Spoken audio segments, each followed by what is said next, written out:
Sir कई लोगों का सवाल मैं अभी कुशलगढ़ तरफ से भी आ रहा था उनका कि जैसे पर्टिकुलर पार्टी का जैसे कांग्रेस का कुछ सिंबल अलॉटमेंट कर रखा है और गठबंधन है कुछ इंटीरियर एरिया में लोग नहीं समझ रहे हैं तो उनके बारे में आपका क्या कहना है। एक नेताजी बीजेपी के मन से कह रहे थे कि इनका एक फंडा है कि ना लोकसभा ना विधानसभा सबसे बड़ी ग्राम सभा, तो फिर ये लोकसभा और विधानसभा का चुनाव क्यों लड़ रहे हैं, तो उनके ऊपर आपका क्या ना लोकसभा। एक लास्ट सवाल आपसे कि क्या उन्होंने कहा कि आदिवासियों की लड़कियां मुस्लिमों के साथ में इस तरह का उनका बयान, तो इससे ये माइनॉरिटी कम्युनिटी इसको जवाब दे देखो તમારે એક મોટો ભાઈ है वायरल થઈ રહ્યો વિડિયો તમે કારે કહ્યું નહીં આમાં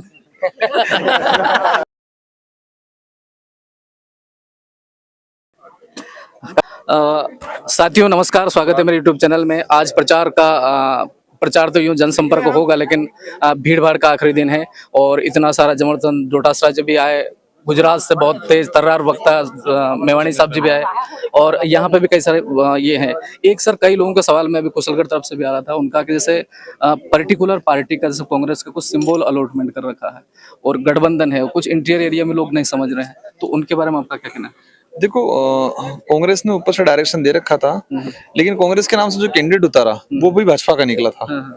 तो कांग्रेस का हाईकमान को लगा कि ये भी भाजपा माइंडेड है, तो उन्होंने इसको निष्कासित किया।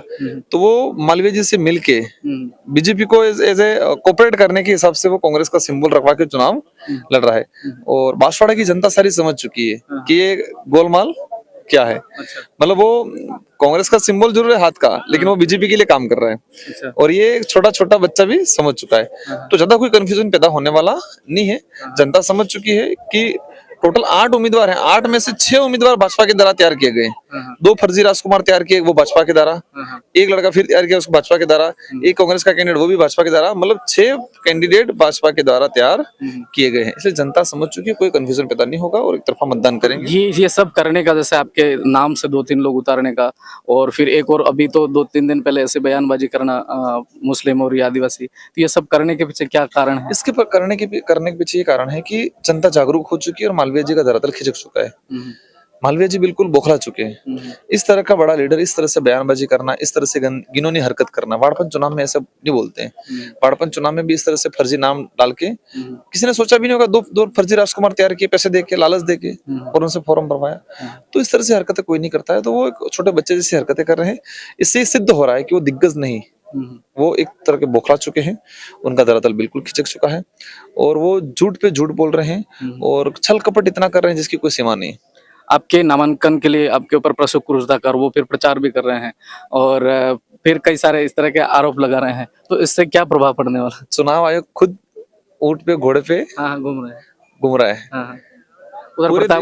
पूरे देश के अंदर लगभग 7 से 8 एमपीओ ने घोड़े पे और ऊंट पे नामांकन किया।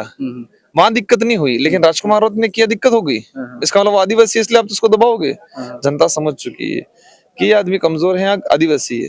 कमजोर हो सकता है, मैं आर्थिक रूप से हो सकता हूँ, संसाधनों से हो सकता हूँ, लेकिन मानसिक रूप से कमजोर नहीं हूँ, बहुत खतरनाक मजबूत हूँ। युवाओं को आपसे बहुत उम्मीद है यहाँ की पलायन को लेकर के, शिक्षा को लेकर के, क्योंकि कई सालों तक यहाँ बीजेपी कांग्रेस तो इंडिया अलायंस के साथ है, कई सालों तक शासन रहा और युवाओं को कई सारी उम्मीद आपसे है। आप उनकी उम्मीद पर क्या काम करेंगे। लड़ेंगे। संसद के अंदर सरकार किसी की भी बने, हालांकि इंडिया गठबंधन की सरकार बनने की पूरी उम्मीद है। किसी की भी सरकार बने, इस क्षेत्र में जो भी काम है, इन सारों कामों को हम लड़ झगड़ के कराएंगे।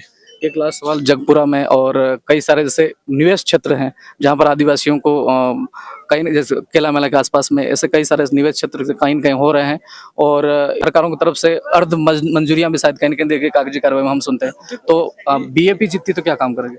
देखो, जिस तरह से आदिवासी समाज को विस्थापित करने की पॉलिसी की जा रही है, विस्थापित करने का आज का नहीं, उन्होंने पहले से सोच रखा, इसीलिए आदिवासी समाज को जमीन का पट्टा आज तक नहीं दिया गया है।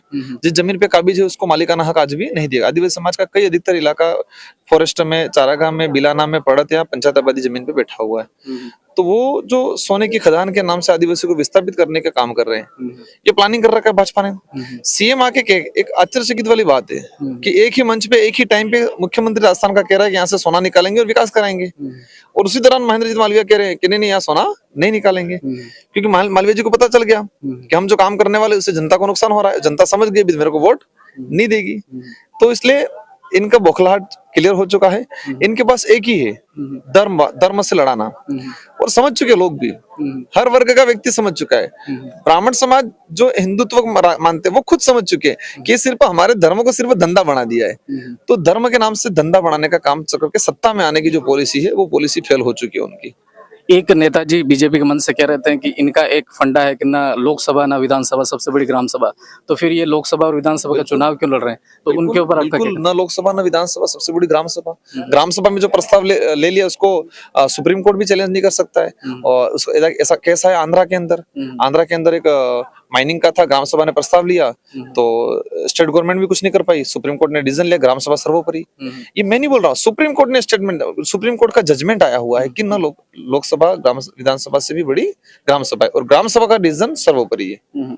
एक लास्ट सवाल आपसे कि क्या उन्होंने कहा कि आदिवासियों की लड़कियां मुस्लिमों के साथ में, इस तरह का उनका बयान, तो इससे ये माइनॉरिटी कम्युनिटी को जवाब दे?